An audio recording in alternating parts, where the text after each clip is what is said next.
Up next, we have Anthony Jones presenting the equal rights argument.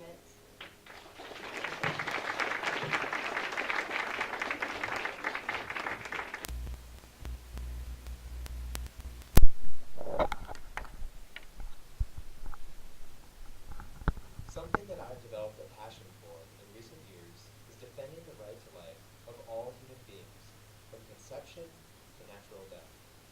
Last year, my friends and I started Ranks for Life, Robinson's first pro-life club, in an effort to change the culture here at Robinson to one that respects and protects the most innocent and vulnerable in our society, especially women in crisis pregnancies and their children.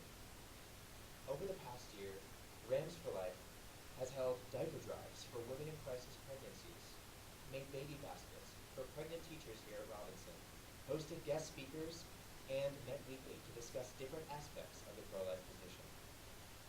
Now, I realize that many of you here may be pro-choice, and I welcome you. You can ask any of my friends. One of my favorite things to do is to dialogue respectfully and fruitfully with those that disagree with me in the spirit of seeking truth. Now, I found that there are good pro-life and pro-choice arguments, and the one I'm going to focus on today I found as especially thought-provoking. So I invite you to be attentive and to keep an open mind as I walk us through it. It's called the Equal Rights Argument, and it was formed by Josh Brahm and others at the Equal Rights Institute. It goes through a series of 3 questions that are simple but profound and explore the basis of human rights. I really appreciate this argument because it avoids rhetoric and uses logic and science to prove that the unborn are human beings with an equal right to life. The first question is this: do we have an equal right to life? And by we, I don't mean the unborn. Just take the simplest case, human adults. Do we have an equal right to life? Hopefully your answer is yes. But if you think about it, that's kind of a radical claim, because there are so many differences between us. Some people are short, and some are tall. Some of us are good at sports, and some of us can play different instruments. We all have different talents, abilities, and disabilities. Yet despite all this, I am still confident that we all have an equal right to life. And many people in Western civilization would agree with that statement. But how can an equal right to life be possible when there are so many differences between us? This brings us to the second question. If you do believe we have an equal right to life, then do you think that means there's something the same about us? In other words, if we do have an equal right to life, then there must be something we all have in common that demands we treat each other equally, and we must all have that thing equally. It can't be something that we can have more or less of, like a dimmer switch, but it must be more like a light switch. All or nothing, on or off.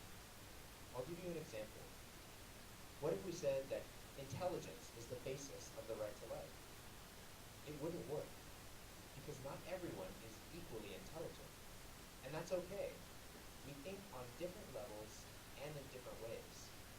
But if we really treated intelligence as the basis of the right to life, then that would logically follow that those who are more intelligent have more of a right to life. That means that doctors would place a higher priority on saving the lives of those who are more intelligent than everyone else. That's crazy to think about, especially because it means that I probably would have died of appendicitis in 5th grade. Thank goodness that didn't happen. But the fact that it didn't indicates that intelligence and other characteristics that come on a scale can't be what ground our equal right to life. It must come from something that we all have equally. And this leads us to the third question. What is that one thing that's the same about us, that grounds our right to life? Now, I've heard lots of interesting answers to this question. And some of the most common ones are sentience, consciousness, self-awareness, and the ability to live on your own. But they all seem to make one of 2 mistakes. They either include too many things to give rights to, or they withhold rights from a certain group of people. Imagine we have an equal right to life circle. and everything inside the circle gets an equal right to life, while everything outside of it doesn't. Let's imagine that someone says our equal right to life stems from self-awareness. Who would get an equal right to life? Who would fit inside the circle? Well, human adults would, which is good. And human children would too, which is also good. But elephants would fit inside the circle too, since they're one of 4 animals that have been found to be self-aware. But not only would elephants fit inside the circle of rights, but human newborns would be excluded from it, since they have been found to not be self-aware until many months after birth, according to the classic psychobiology study on this by Eula Amsterdam. Any argument that grants human rights to elephants while withholding them from newborns is seriously flawed, and a similar test highlights the errors in all characteristics like self-awareness. So, our equal right to life must come from something else, a characteristic that doesn't run into the same problems as the others. But what is it? I think that one characteristic is something like being human, or humanness. That's something we all have in common. You either have it or you don't. It's all or nothing. You're either a human being or you're not.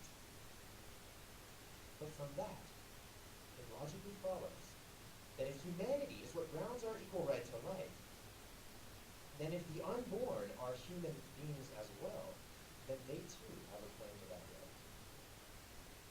So, the question comes down to this: are the unborn human beings? Rather than arbitrarily saying yes or no, I prefer to turn to science to answer this question. Scientific knowledge proves that the unborn are human beings by acknowledging that they fulfill 3 requirements. Number 1, the unborn are alive. They respond to stimuli and grow via cellular reproduction. Number 2, the unborn are human. They have 2 human parents and have a unique human genetic code from the moment of conception, a unique DNA.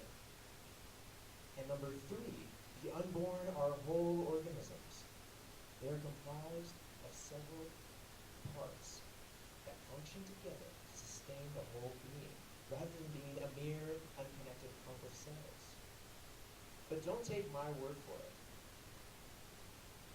The standard medical text, Human Embryology and Teratology, states, although human life is a continuous process, fertilization is a critical landmark because, under ordinary circumstances, a genetically distinct human organism is formed. As you can see, my pro-life position isn't based on religious beliefs or unsupported claims, but rather on the logical principle of an equal right to life for all human beings and the scientific evidence that the unborn are human beings and therefore have a claim to that equal right to life as well. This conclusion has widespread implications, and it logically follows that taking the life of an unborn human being is morally equivalent to taking the life of a born human being. This strikes at the heart of ethics itself and calls into question any practice that takes the life of a human being. Ethics demands that we treat all human beings, born or unborn, equally, with the same love, dignity, and respect. That's why I'm pro-life, and that's why I invite you to join us at Rams for Life every Tuesday morning from 7:35 to 7:55 in room D217 in our quest